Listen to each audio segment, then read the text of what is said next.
Hello friends, very warm welcome and in this session again commitment जहाँ से आप ideas को सोचते हैं, जहाँ से आप अपने थॉट प्रोसेस को और स्ट्रीमलाइन करेंगे और ज़्यादा फोकस करेंगे और अपने सब्जेक्ट्स को ज़्यादा इंटीग्रेट करेंगे और प्रीलिम्स के लिए, मेंस के लिए और प्रीलिम्स तो क्योंकि सामने आ ही रहा है उसके लिए आप और ज़्यादा क्लैरिटी के साथ फोकस कर पाएंगे। तो सबसे पहले डेमोक्रेटिक प्रोसेसेस यहाँ पर एक कीवर्ड है। डेमोक्रेटिक प्रोसेसेस, तो आप जैसे आपसे कोई पूछे या मैं जैसे पूछता हूँ कि आप 5 डेमोक्रेटिक प्रोसेसेस के नाम बताइए।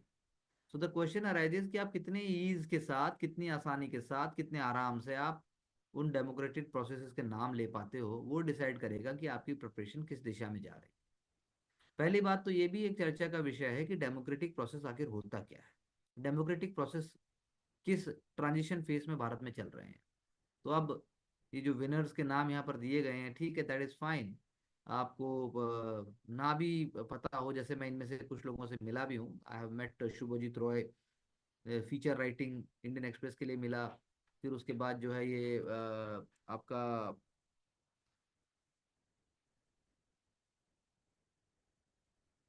ललन टॉप में देखिए आप, सिद्धांत मोहन ब्रॉडकास्टिंग डिजिटल के लिए, इन्वायरमेंट साइंस एंड टेक्नोलॉजी के लिए Joy Michael and Rohini Krishnamurthy, down to earth, down to earth भी रेगुलरली कवर। तो ये फेमस नाम है सारे के सारे। लेकिन इन्होंने आखिर ऐसा क्या कवर किया था या कौन से फीचर के लिए दिया गया, ये हमारे लिए बहुत इंपॉर्टेंट बात है। क्योंकि जो है हमारे यहाँ जो है इंडियन एक्सप्रेस ही सिर्फ नहीं, बाकी तो न्यूज़ गैदरिंग बहुत इंपॉर्टेंट है। वायबल बिजनेस मॉडल उन्होंने बनाया है, हमारी भी कोशिश है। और sources of funding the world कम हो रही हैं, कॉर्पोरेट और स्टेट फंडिंग हो रही हैं इंडिया में, लेकिन ऐसा पॉजिटिविटी के साथ किया जाता है और रीडर जो है सेंटर में होता है। तो हमारे भी स्टूडेंट सेंट्रिक हमने अप्रोच को रखा। कंटेंट क्रिएशन की बात है तो मिस कंटेंट और मेलिशियस कंटेंट हम भी प्रमोट करने में किसी भी तरीके से विश्वास नहीं रखते।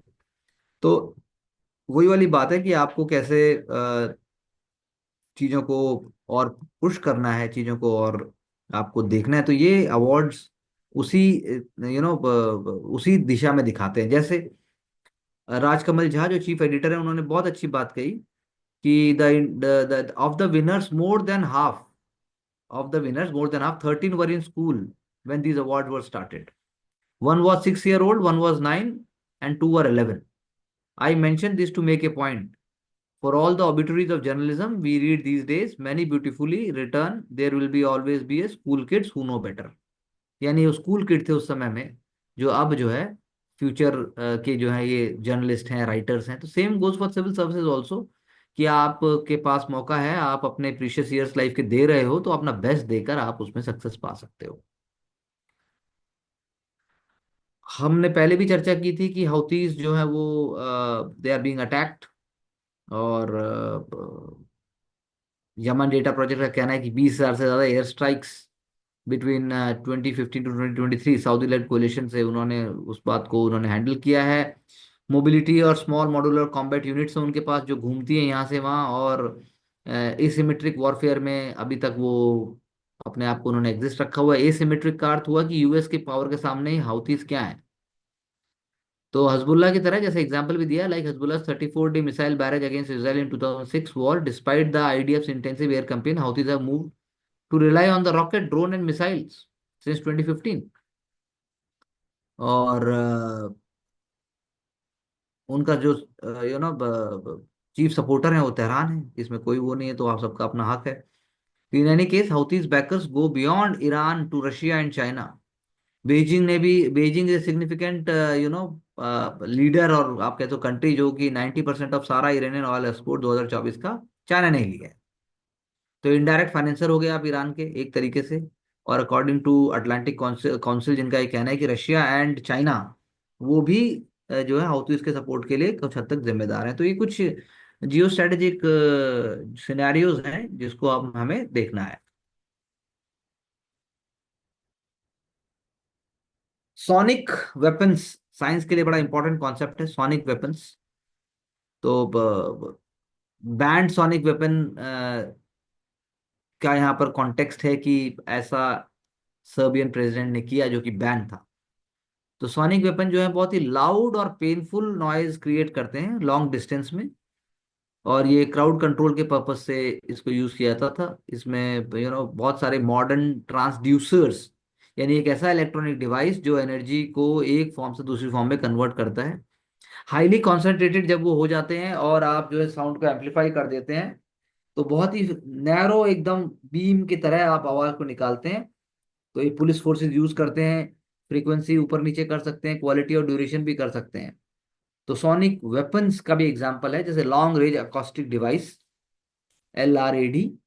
तो this device is manufactured by the US based company and इसको LRD कॉर्पोरेशन पहले कहते थे। इसका रेंज है 8,900 मीटर्स, और ये हाईली डायरेक्शनल बीम क्रिएट करती है 160 डेसिबल तक। जितना लाउड होते जाएंगे उतना ज्यादा आपको लगेगा कि आप उतना ज्यादा अनकंफर्टेबल हो जाएंगे, गन शॉट की तरह आप उसको झेल नहीं पाएंगे, परमानेंट हियरिंग डैमेज भी हो जाएगा। दूसरा मॉस्किटो, ये भी हाई पिच साउंड्स हैं, audible and painful to only younger people, usually teenagers and those in their 20s।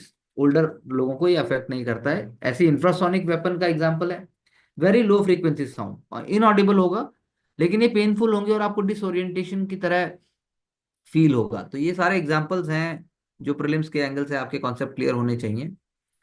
दूसरा, यूरो राइज कर रहा है अगेंस्ट डॉलर। तो ये एक फिनोमिना है। ये ऐसा नहीं हो रहा कि euro is going to replace dollar, और यूरो जो है परमानेंटली एक हाई पोजीशन पेडेस्टल कर लेगा, ऐसा मुश्किल है। यहाँ पर जो हमारे लिए कॉन्सेप्ट समझने का है कि पहली बात तो exchange rate, currency exchange rate होते क्या है। तो exchange rate between two currency essentially tells you which of the two currencies is more in demand relatively। कौन सी डिमांड ज्यादा है रिलेटिवली। अमेरिकन और यूरोपियंस वो एक दूसरे की करेंसीज में इन्वेस्ट करते हैं, एक दूसरे के रीजन में इन्वेस्ट करते हैं। तो उसका आप एग्जांपल दे सकते हैं, अगर demand is more among American for euros तो आप कहेंगे यूरो राइज कर रहा है, और वैसा वर्षा भी हो जाएगा। तो अब क्वेश्चन यही है कि जो यूएस इकोनॉमी के प्रोस्पेक्ट्स हम कह रहे हैं कि अब टैरिफ वॉर और जो ये टैक्स हाइक और ये सारी चीजें हो रही हैं, और डोनाल्ड ट्रंप इज सेइंग कि मैं मेक अमेरिका ग्रेट अगेन हर हाल में करके रहेंगे, वैसे तो उस पर अभी विश्वास नहीं हो रहा है, वो सिचुएशन पॉजिटिव नहीं चल रही है। OECD और बाकी बॉडीज का कह रहा हूँ, OECD का इंडिया मेंबर नहीं है, लेकिन फिर भी प्रीलिम्स के अंदर क्वेश्चन आ सकता है। ऐसे ही improving prospect of European economies जो अपने पे डिपेंड हो रही हैं, डिफेंस स्पेंडिंग को भी बढ़ा रहे हैं, ज्यादा क्लैरिटी से हो रहा है, और यूक्रेन वॉर भी इसका एक सेंटर पॉइंट है। तो ये ट्रेंड सस्टेन होने की कोई ऐसी बात हम नहीं कह सकते। और इंडिया की जहां तक बात है, इंडिया की अपनी ट्रेजेक्ट्री है, हमने बार बार उसकी बात की है। इंडिया बल्क में अपना क्रूड ऑयल इंपोर्ट करता है, एक्सपोर्ट भी कर रहा है बहुत कुछ। India being a developing country, इसके डायनामिक्स बिल्कुल डिफरेंट है। ऑटो पेन की चर्चा हमने की। अब ऑटो पेन आ चुका है। ऑटो पेन एक मशीन है प्रिंटर के साइज का, जो कि सिग्नेचर पब्लिक पर्पसेस के लिए, अनइंपॉर्टेंट चीजों के लिए आप कर सकते हो, पोस्टर्स हैं, मेमोरेबलिया हैं। एक रोबोटिक आर्म है वो, that can hold standard pen और पेंसिल, रेप्लिकेट करके ऐसे करके वो साइन कर देता है। तो प्रेसिडेंट्स जो है, पहले तो इसको बिल्कुल हमने, आप कह सकते हो कि पहले पहले आप कह लो कि आइडिया तो बहुत पुराना है।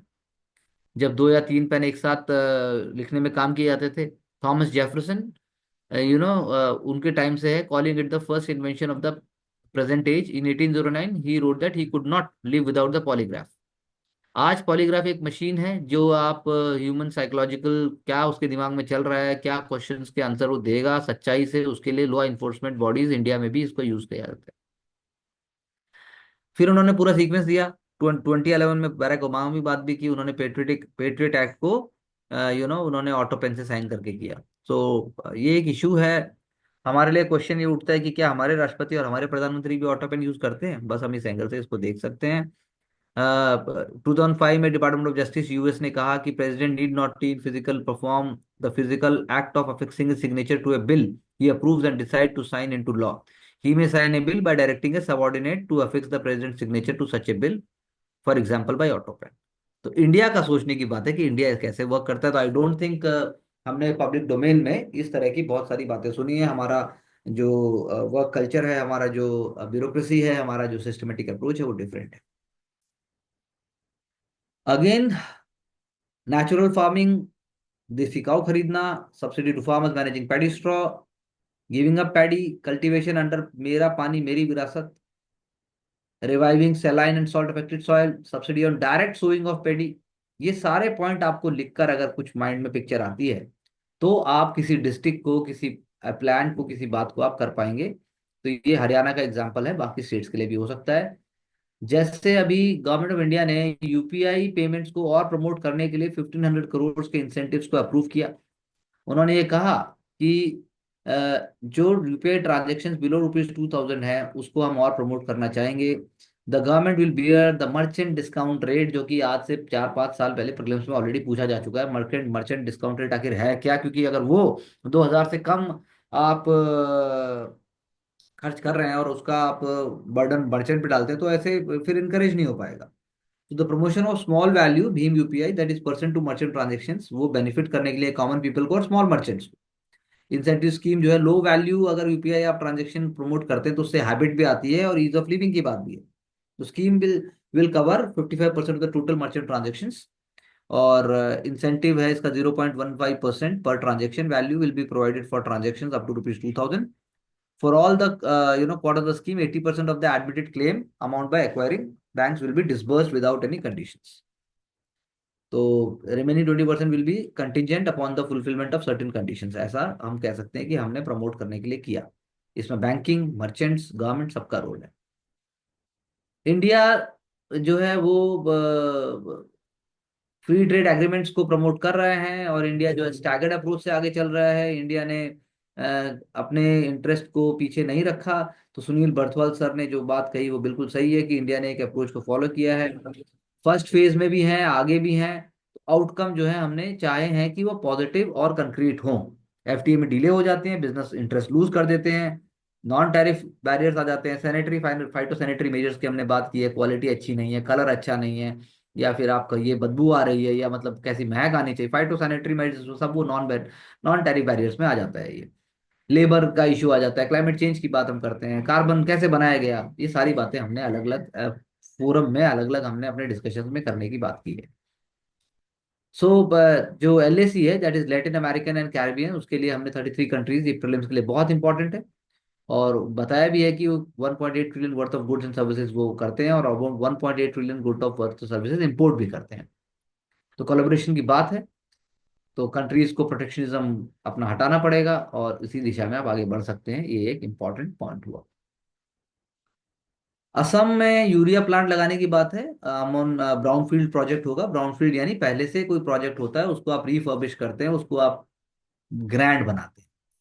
यूपीएससी ऑलरेडी लास्ट ईयर या उससे लास्ट ईयर प्रीलिम्स में क्वेश्चन ही पूछ चुका था। जैसे 4 एयरपोर्ट्स के नाम दिए और उन्होंने बोला इनमें से कौन सा ग्रीनफील्ड एयरपोर्ट नहीं है। तो जैसे आप कोई भी बड़ी सिटी होगी वहां पर पहले ऑलरेडी एयरपोर्ट होगा तो ग्रीनफील्ड एयरपोर्ट नहीं हो सकता। वो आपको ऐसा सोचना पड़ेगा, ये पढ़ के नहीं हो सकता, रट के नहीं हो सकता। So this is a brownfield ammonia urea complex at Brahmaputra valley fertilizer corporation in Namrup, Assam. कितना क्या क्या शेयर है ये भी आप देख लेंगे। 70-30 है, असम गवर्नमेंट का 40%, नेशनल फर्टिलाइजर का 18%, ऑयल इंडिया का 18%, हिंदुस्तान उर्वरक और रसायन का 13%, एंड बीवीएफसीएल का जो है यहाँ पर, बीवीएफसीएल यानी ब्रह्मपुत्र वैली फर्टिलाइजर कॉर्पोरेशन। वही हमने जो बात की अभी ऊपर भी हमने बात की, इंडिया की इकोनॉमी रिजिलियंट है, इंडिया की इकोनॉमी रॉबस्ट है, हमारा जो एग्रीकल्चर आउटपुट है वो बढ़ रहा है, हमारा कंजम्पशन भी राइट डायरेक्शन में है, हमें और पुश करने की जरूरत है, हमें हाई पेइंग जॉब्स अगले 10 साल में क्रिएट करने होंगे, लो पेइंग जॉब्स हमारे पास हैं, हमारे पास लेबर सरप्लस भी है। और हमने, अगर आप इंडेक्स ऑफ इंडस्ट्रियल प्रोडक्शन की बात करो वो आपको पता होना चाहिए। रेमिटेंसेस की जो बात है, यूएस से रेमिटेंसेस हमारे बहुत ज्यादा आ रहे हैं, हमारे गल्फ रीजन से भी ज्यादा है। इसका मतलब हाई पेइंग जॉब्स के ज्यादा रेमिटेंसेस हैं, लो पेइंग जॉब्स के रेमिटेंसेस पीछे हुए, यूएई में लो स्किल्ड हैं, व्हाइट कॉलर जॉब्स हमारी यूएस में है। तो ये भी आपको देखना होगा और प्रीलिम्स के एंगल से इंपॉर्टेंट है। और आपको ये भी देखना होगा इसमें कि कैसे रिजर्व बैंक ऑफ इंडिया जो है वो स्टेप्स उठाता है। तो ओपन मार्केट ऑपरेशन जिसकी हमने पहले ही बात की है, या वेरिएबल रेपो रेट है, ऑप्शंस हैं, इन सब चीजों के कॉन्सेप्ट्स की हमें क्लैरिटी होनी चाहिए। These all things have been covered in very details हमारी जो इकोनॉमिक सीरीज है। अगेन, जो हमने ऊपर पढ़ा मर्कसर ब्लॉक के लिए, प्रेफरेंशियल ट्रेड एग्रीमेंट हम करने की बात कर रहे हैं। Mercosur bloc is economic and political bloc of Argentina, Brazil, Paraguay, Uruguay, और उसके बाद जो है चिली के साथ भी हम एक्सपेंड करने की बात कर रहे हैं, और लैटिन अमेरिकन कंट्रीज के अलावा कैरिबियंस का भी पार्ट उसमें बात, मतलब इम्पैक्ट आएगा। मुझे ये कहना चाहिए चाइना के हम कॉम्पिटिटर हैं लेकिन हम चाइना के सेकंड फिडल नहीं है। और ऊपर जैसा हमारे मिनिस्टर सर ने बोला, in any agreement we also look to ensure that non market economies do not make use of region as a route to come to India, कि वो अपना माल वहां डंप कर दें और वहां से फिर वो कंट्रीज हमें कर दें। ऐसा हम नहीं होना चाहेंगे, ऐसा हम नहीं करने देंगे। और नॉन मार्केट इकोनॉमी इसलिए कहा जाता है चाइना को क्योंकि वो आर्टिफिशियल बैरियर्स क्रिएट करती हैं, वो WTO के सारे रूल्स को प्रॉपरली फॉलो नहीं करते हैं, इंटरनेशनल हाई हैंडेडनेस दिखाने की बात भी होती है। अब SEBI bars former TV anchor and two others 5 साल के लिए, लेकिन आप बात यह है कि बात यह है कि यहाँ पर जो एग्जांपल दिया है न्यूज एंकर हेमंत घई और including wife for alleged fraudulent practices and bar them from dealing in securities for 5 years. Market regulator also fined the Motilal Oswal Financial Services for failing to adequate supervise authorized persons. तो बात यह है कि जब आप सबके सब परिवार के लोग भी पूरे मिलकर आप अनलॉफुल एक्टिविटीज में लग जाते हैं, आपको पता है कि गलत कर रहे हैं और आप आम आदमी को उसके लिए आप उसको धोखा देते हैं, तो ये आई थिंक कोई लॉन्ग टर्म में या वैसे भी कोई ये कोई बहुत अच्छा ह्यूमैनिटी के लिए, सोसाइटी के लिए किसी भी पर्सपेक्टिव से ये गलत है। सोशल सोशल स्टैंडर्ड थोड़े हाई होने चाहिए, रोल मॉडल्स डिफरेंट होने चाहिए, तब आप इन चीज़ों से थोड़ा डरेंगे।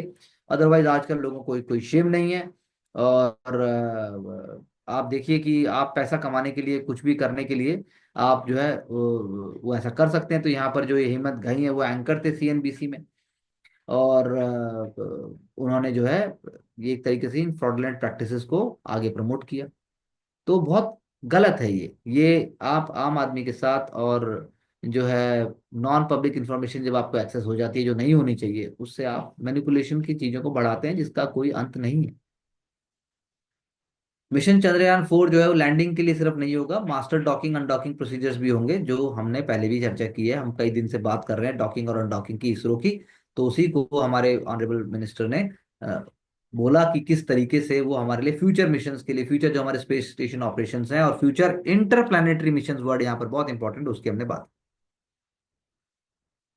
How we communicate data can create a different understanding of the issues. अब क्लाइमेट स्टैटिस्टिक्स की बात हम बार बार करते आए हैं, लेकिन ग्रीनिंग द फाइनेंशियल सिस्टम की जो बात है, जो हमारा नेटवर्क है, तो chairman of the network for grinning the financial system. अब ग्लोबल क्लाइमेट पॉलिसीज इंडिया को इम्पैक्ट करेंगी और इंडिया की पॉलिसीज वर्ल्ड को भी इम्पैक्ट करेंगी, लेकिन हम खुद इम्पैक्ट होंगे सबसे पहले। तो NGFS प्रीलिम्स के लिए बहुत इंपॉर्टेंट है, 144 सेंट्रल बैंक्स हैं, और वो क्लाइमेट रिस्क मैनेजमेंट की बात करते हैं, और उसमें फाइनेंशियल सेक्टर का बहुत इंपॉर्टेंट रोल है। फाइनेंशियल सपोर्ट नहीं होगा तो इकोनॉमी सस्टेन नहीं होगी, क्योंकि जो आपके डिजास्टर्स हैं, नेचुरल डिजास्टर्स हैं, मैन मेड डिजास्टर्स हैं, आपकी हिंदुस्तान में लू की बात है, फिर बारिश की बात है, फिर इनंडेशन हो जाता है, फिर आपके पास फ्लैश फ्लड्स आ जाती हैं, ये सब चीजें मिलाकर कई हजार करोड़ का इशारा करती हैं, पॉलिसी धरी की धरी रह जाती है। अब उनका कहना है कि loss of 1 India's GDP by 2050, climate action नहीं लिए जाते तो 19% इंडिया का GDP हटा लिया जाएगा। तो ये एक तरीके का, आप कह सकते हैं ये एक तरीके का क्या है, एक तरीके का प्रिडिक्शन है। लेकिन अगर हम मैनेजेबल जो प्रोजेक्ट्स हैं या मैनेजेबल जो चीजें उसको हम आगे करते हैं, रिफॉर्म्स को लेके आते हैं, टेक्नोलॉजिकल इनोवेशंस के लेते हैं, लोगों को उसमें जोड़ते हैं, तो फिर नहीं होगा ऐसा।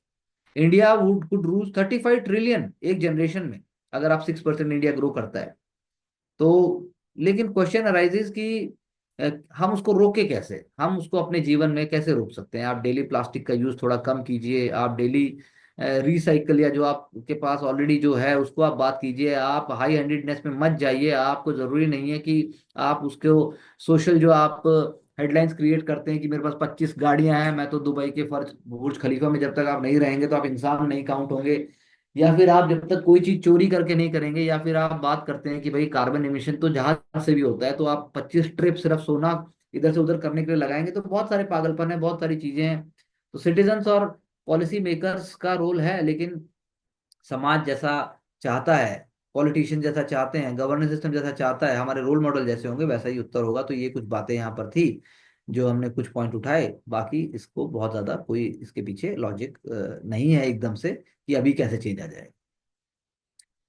अब हाँ, मेंस के लिए बहुत इंपॉर्टेंट है कि आपको पता होना चाहिए कि इंडिया की जो ग्लोबल रैंकिंग, जैसे Indian institute of technology Dhanbad on the top position with Indian institutes, और मिनरल्स एंड माइनिंग के लिए बहुत इंपॉर्टेंट है। Indian institute of technology Mumbai, IIT Kharagpur rank 28 and 45 respectively. बाकी प्रीमियर इंस्टीट्यूट्स का भी बहुत हाई प्रोफाइल नंबर आया। तो इंडियन इंस्टीट्यूशंस जो हैं वो क्वैक कोरेलिस साइमंड्स जो रैंकिंग है, क्यूएस रैंकिंग, उनमें आपको नाम याद होना चाहिए, ये क्वैक क्वैक कोरैली, हो सकता है कि I am not able to pronounce it correctly, लेकिन ठीक है, आप समझ लीजिए। 79 इंस्टीट्यूट्स पहली बार हुए हैं, और ये बहुत बड़ी बात है, और हमारा इससे शेयर बढ़ा है, विच इज ए 25.7% इंक्रीज है, with 156 universities increasing their position in India also had fifth highest number of new entrants, 10 यानी कि नए हमारे यहाँ से एंट्री हुई है। तो बाकी चाइना है, कोरिया है, यूके है, यूएस है, वो तो हमेशा से रहे हैं, और यूएस यूनिवर्सिटीज तो टॉप में है ही। तो ये अपने आप में बहुत बड़ा सॉफ्ट पावर, बहुत बड़ा अपने आप में बूस्टर है इंडिया के लिए। तो इंडिया का जो इम्प्रूवमेंट है वो और होना चाहिए। इंडिया जो है अपने फैकल्टी को, अपने करिकुलम को, उसके बाद अपने वर्क एनवायरनमेंट को, सबको अगर हम इम्प्रूव करते हैं तो उसके बाद हम देखते हैं आर एंड डी में रिसर्च स्पेंडिंग और होनी चाहिए, आर एंड डी में जीडीपी का शेयर और होना चाहिए। स्किलिंग एक फीचर है जिसको हम और ज़्यादा करना चाहेंगे। तो आईआईटी दिल्ली जैसे वो भी एक इम्पॉर्टेंट इंस्टीट्यूशन का एग्जाम्पल है, आईआईटी मद्रास एक एग्जाम्पल है, आईआईएसईआर एक एग्जाम्पल है, और उसके बाद आपका Indian institute of science Bengaluru. तो हमें ऐसे और इंस्टीट्यूशंस को भी क्रिएट करना होगा, नीचे से और ऊपर उठाने होंगे, गैप को हमें कम करना होगा। तो रीजन यही है, वर्क कल्चर, और उसके बाद जो है पेपर पेपर साइटेशंस, उसके बाद जो है एम्प्लॉयर रेपुटेशन, ये सारे एस्पेक्ट आते हैं, और we are moving in that right direction. हमने कल भी चर्चा की थी, जैसा मैंने पहले आपसे कहा था, कि मिशन कितने दिन का है और मिशन से वो कैसे आए। आप एक छोटा सा वीडियो देख लीजिएगा, फ्लोरिडा में, कॉस्ट ऑफ फ्लोरिडा में कैसे उन्होंने किया, और आने के बाद तो क्या बेसिक प्रोटोकॉल लिए गए। जो स्पेस एक्स जो रिकवरी शिप है मेगान, वो जो है उनका रोल था अर्थ तक उसमें लेके आने में। तो बस ये कुछ एलिमेंट्स हमें देखने हैं, बाकी तो I don't think there is anything important to it. Online gaming sector का आपको पूरा पता होना चाहिए कि ऑनलाइन गेमिंग के अंदर गवर्नमेंट का एक्टिव एक्चुअली बढ़ रहा है। वो इंडिया का ऑनलाइन गेमिंग सेक्टर जो है वो 9 बिलियन से ज्यादा बढ़ रहा है, लेकिन क्या वो गेमिंग ही है, क्या वो गैम्बलिंग है? फिर उसके बाद गेमिंग और गैम्बलिंग का जो हमने फर्क डालने की बात की, उसके बाद जितना उसके ऊपर हमने बात की कि इतना इसके ऊपर हम टैक्स लगाएंगे, तो ये सारे एलिमेंट आपको समझ में आने चाहिए। फिर उसके बाद मोबाइल गेम, उसके बाद गूगल प्ले स्टोर, उसके बाद आपके प्ले स्टेशन तो रोक नहीं पाएंगे ये, क्योंकि इस सेक्टर को भी US 3 बिलियन एफडीआई आया। 85% एफडीआई तो जो है पे टू प्ले सेगमेंट में आया। पे, पैसा दीजिए, प्ले कीजिए, real money gaming continues to dominate. तो ये एक एलिमेंट है, डिस्कशन का पॉइंट है। और इंडिया में only publicly listed gaming company Nazara command the highest premium among the globally listed gaming peers. तो ये बात ठीक है, लेकिन फिर भी क्या ये वाकई अभी भी Dream11 और बाकी बहुत एग्जांपल्स आते हैं कि आप बाजी खेलो, आप ये करो, तो उसके एथिकल और मोरल कंसर्न्स को देखना बहुत जरूरी है। सीसीटीवी प्रोजेक्ट करप्शन केस, तो यानी पॉइंट ये है, जैसी करनी वैसी भरनी, समय लगता है, पॉलिटिकल विचेंट कहना है बाकी पार्टीज का, लेकिन क्या वाकई आप इनको लॉजिकल कंक्लूजन तक लेके आ पाएंगे, ये वक्त बताएगा। जनता को पॉलिटिशियन से विचंट नहीं चाहिए, उनको सॉल्यूशंस चाहिए। तो whatever action one is gonna take, they will have to pay for it. तो इसीलिए अब जो है टेंडरिंग प्रोसेस और ज्यादा स्ट्रीमलाइन होना चाहिए। बाकी हम we will look for the space की आगे इसमें क्या होता है। Government defers sat based tolling, क्योंकि उसमें प्राइवेसी कंसर्न्स हैं, तो इसीलिए बैरियर फ्री सिस्टम से हम चलेंगे, ऐसा हमारे ऑनरेबल मिनिस्टर का कहना है। जो global navigation satellite system GNSS के लिए हमारा प्लान था कि हम उससे टॉल कलेक्ट करेंगे, तो उन्होंने कहा कि एपिक्स कमेटी और high level import committee expert जो एकेडमिशिया, और उन्होंने कहा सिक्योरिटी और प्राइवेसी कंसिडरेशन से ब्रीच हो सकता है, ओवरऑल ऑपरेशन कंट्रोल में भी इश्यूज हैं, इसीलिए हमने डिसाइड किया है कि corridor slash stretch based projects जो हैं वो हम लेंगे, और फास्ट टैग सिस्टम जो है based barrierless free flow tolling हम करेंगे। तो सोचा तो अच्छा ही है, पर हमारे यहाँ एक तो नंबर बहुत ज्यादा है, बाकी इश्यूज भी हैं, बाकी डायनेमिक्स इसमें मैटर करते हैं। आप याद कीजिए कुछ समय पहले तो ऐसा तक हुआ है कि टॉल जो है कोई और भी कलेक्ट कर रहा है, और पहले ही टॉल चोरी भी हो रहा है, तो सॉफ्टवेयर चेंज कर दिया, या फिर आपने फेक रिसीट्स को जनरेट कर दिया, तो काफी इसमें फैक्टर्स आ जाते हैं। अभी under GNSS the tall collection system work with the help of satellites and on board unit, जो आपके व्हीकल में फिट हो जाता है, और टॉल जो है डिस्टेंस ट्रेवल के बेस के ऊपर होता है। इन बैरियरलेस और free flow tolling system there are no physical plazas, vehicle can go through toll section and toll will be detected with the help of automatic number plate recognition camera using FASTag, जो कि already हो रहा है, FASTag के साथ आप कर रहे हैं। सो GNSS अभी होल्ड में डाल दिया गया है, बाकी देखते हैं। Government will begin implementing barrier free user for fee collection system with Gharaunda यानी कि आप दिल्ली चंडीगढ़ में आप जब बात करते हैं, 84 वी हैव टू सी निमिली urban extension road 2 and Dwarka expressway toll plaza, यानी सब दिल्ली एनसीआर के आसपास की बात हो रही है। That is the way for future also. एक और एग्जांपल असम डिस्ट्रिक्ट का यहाँ पर, कि कैसे वेस्ट को क्रिएट करके, वेस्ट को ठीक से करके लैंड को डेवलपमेंट प्रोजेक्ट के लिए फ्री किया। स्वप्निल पॉल जो डिप्टी कमिश्नर हैं तिनसुकिया के, उन्होंने इस चीज को प्रमोट किया और इसके लिए उन्हें अवार्ड भी दिया गया। स्मॉल ईस्टर्न असम टाउन जो है डुमडुमा, जो कि 7 बीघा जितना एक उसको कूड़े का पहाड़ बन गया था, एक अर्बन एरिया की तरह। जैसा भारत में देखा जाता है कि कैसा गलत हो रहा है वैसा होता है, तो उसको उन्होंने स्वच्छता अभियान के थ्रू, आप कहिए कि उन्होंने जो है उसको पुश किया और लेगेसी वेस्ट को फ्री कराया। तो ये बहुत बड़ी बात है। 17,000 मीट्रिक टन जो है वो लेगेसी वेस्ट को उन्होंने हटाने में मदद की। और ये अपने आप में बहुत ही ज्यादा मतलब कायदे मतलब बहुत ज्यादा प्रशंसनीय है। And the how he did it, that is very important. Non recycle waste was sent to the cement factories, उसको रिफ्यूज डेराइव्ड फ्यूल की तरह भी यूज किया गया, बायोडिग्रेडेबल वेस्ट की तरह यूज किया गया। कंपोस्टिंग और इनर्ट वेस्ट को यूज किया गया लैंडफिल के लिए। तो उसके ऊपर फिर आप लगाइए कि उस जगह के ऊपर मेज भी उगाया जा सका। तो अपने आप में बहुत छोटा लेकिन किंतु अमेजिंग एफर्ट मैं कहूंगा। और plastic, cloth, food from restaurant, सब कुछ वहां डंप किया जाता था, लेकिन अब धीरे धीरे उस उन्होंने वर्क कल्चर को चेंज करने की बात की। तो that is very very very very appreciated. So what he says that most of the time our project got constrained at the local level. It is very difficult to scale up. Very true. The best thing from the award is that people get to know about our initiative. The need for people to motivate me to do this. Wherever waste was being dumped for last few decades, the living conditions were deplorable. Dumping sites were near highways. This gives a very negative image of the town. हमें 50 एकड़ land मिला reclaim करने के लिए। It can be use for development project. The biggest challenge was technical know how. Bio mining prelims में question आ चुका है, was being done for first time in the north east. We had to rope in IIT Guwahati to do feasibility study. They helped us with the methodology of disposable process. तो उन्होंने करवाया, स्वप्निल लील जी ने करवाया, and we appreciate the same. क्या benefits पहुंच रहे हैं पुअर के पास?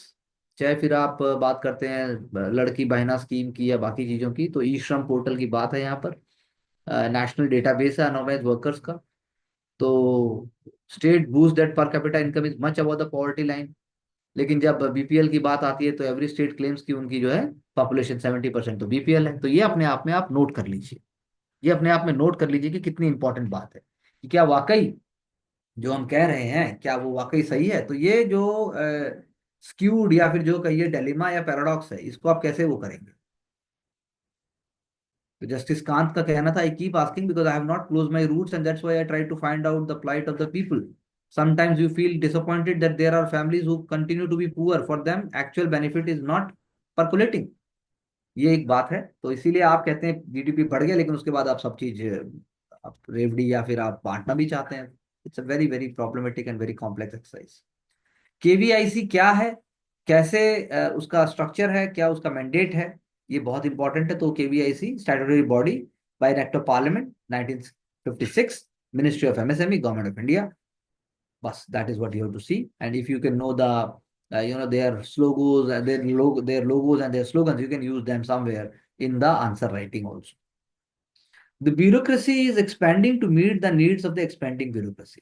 तो ये पहले वाले समय के हिसाब से वही more government less governance, less government more governance. तो इंडिया में ऐसा नहीं हो रहा है। इंडिया ऑलरेडी एक बहुत ही ज्यादा डायनेमिक सिचुएशन से गुजर रहा है। तो bureaucracy is playing a very very important role. यहाँ पर पावर स्ट्रक्चर, पावर सेक्टर है ऐसा। हाँ, बात सही है कि जो लोग सुपर एलीट बनकर, जो लोग जो लोग चाहते हैं कि we must remain in the top limelight, तो इतिहास उनको याद नहीं करेगा, दैट इज फॉर श्योर। जब बात आएगी जो आज 1000 साल से, जो 2000 साल से, 5000 साल से हिंदुस्तान, जो भारत की जो परंपरा, भारत की जो संस्कृति रही है, तो उसमें अगर आपने कुछ भी चेंज करने की बात की, that is satisfaction. And that is what bureaucracy is also suppose to do. It must suppose to work for the betterment of the nation under all circumstances. इसी का एग्जाम्पल है कि राजस्थान ने कोचिंग सेंटर में सुसाइड्स कर्व करने के लिए एक बिल बनाया है, that is coaching centres control and regulation bill. For all coaching centre to register, it imposes a penalty of 2 lakh for the first violation, 5 lakh for the second violation.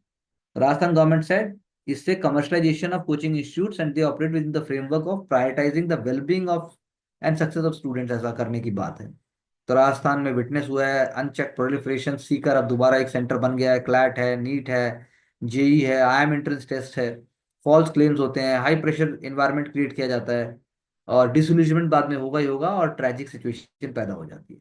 तो इसीलिए bill बनाया गया, register, control, regulate और determine करने के लिए क्या minimum standards होने चाहिए। तो क्या ये वाकई चल पाएगा, क्वेश्चन ये है। तो बिल बिल में लेकिन जो 16 साल का एज क्राइटेरिया था इनरोलमेंट के लिए वो हटा दिया गया है। तो वो हटा दिया गया तो ये फिर से नुकसान की बात है, क्योंकि बात ये थी कि पहले कि 16 साल से कम उम्र का बच्चा किसी भी तरीके से कोचिंग में एनरोल नहीं कर सकता। Rajasthan coaching centres control and regulation authority will be constituted. ठीक बात है, लेकिन क्या वाकई आप इसको डिस्ट्रिक्ट अथॉरिटी, स्टेट अथॉरिटी और जो आपका बेसिक अथॉरिटी है, क्या वो सिंक्रोनाइज करके आप उसमें पुलिस, एजुकेशन, सोशल जस्टिस और इवन मेडिकल सारे एलिमेंट्स को लेके भी आएंगे, आप इसको इन्फोर्स कैसे करेंगे, आप इसको कैसे चला पाएंगे, ये बहुत इंपॉर्टेंट। चाइना की प्रेजेंस आप निगेट नहीं कर सकते, चाइना की प्रेजेंस को आप ओवरकम भी नहीं कर सकते, चाइना की प्रेजेंस को आप हैंडल कर सकते, ऐसी अभी प्रेजेंट सिचुएशन है। इसीलिए इंडियन नेवी का सिर्फ डिफेंस का डोमेन नहीं है, ह्यूमैनिटेरियन डोमेन भी है। और इंडिया जो है वो उस दिशा में आगे बढ़ रहा है। और अगर हम बात करें चाइना की, तो चाइना अगर ताइवान को, ताइवान स्टेट को ब्लॉक कर देता है, या फिर ताइवान को वो सब्स्यूम कर लेता है अपने में, तो US it says that it would resist any resort to force that jeopardizes the social, political, economic system of Taiwan। क्योंकि ताइवान का एग्जिस्टेंस यूएस के लिए डेमोक्रेटिक वैल्यूज और जो बातें बाकी China as a power, super power बोलता है, उसके लिए बहुत इंपॉर्टेंट है। चाइनाज मिलिट्री शिप जो है वो 190 nautical miles within of Sydney देखे गए। तो that is the closest they came to Australian mainland. It is 140 nautical miles, it was legal. लेकिन एक स्ट्रेटेजिक मैसेजिंग है चाइना की कि वो कहाँ तक पहुंच सकते हैं, वो क्या कर सकते हैं पूरे इंडो पैसिफिक में। सेकेंड वर्ल्ड वॉर से पहले जैसे हम जापान की बात करते थे, वो चाइना की बात हो रही है। चाइना आर्टिफिशियल आइलैंड्स को भी बना रहे हैं ताकि होल साउथ चाइना सी उनके कंट्रोल में आ जाए। More than 50% of the world trade passes through South China Sea. अगर वो इसका कंट्रोल ले लेंगे तो पूरी वर्ल्ड इकोनॉमी के लिए बहुत ज्यादा खतरा, बहुत ज्यादा नुकसान होने के चांसेस ही नहीं है। ऐसा होगा, इसके लिए इंडिया को प्रिपेयर रहना है। और वही बात है, सोल्यूशन लड़ाई से नहीं है, सोल्यूशन वर्क से है। सोल्यूशन प्रायोरिटाइज को, मतलब प्रायोरिटीज को पूरा करके है। तो उस दिशा में सोचना होगा। तो विद दीज आइडियाज आप पूरे वीक का जितना न्यूज़पेपर, मैं बार बार बताता हूँ आपको कि पूरे वीक का एक समराइजेशन होना चाहिए, फिर महीने का होना चाहिए, फिर पूरे साल का एक एलिमेंट होना चाहिए। तो ही आप नेक्स्ट ईयर प्रीलिम्स और मेंस और पूरे प्रोसेस को एक बार में क्लियर कर सकते हैं। We have different programmes and ideas for that, and we do encourage you to join, do watch, subscribe, and move forward with success in your life with all happiness and clarity. Thank you very much.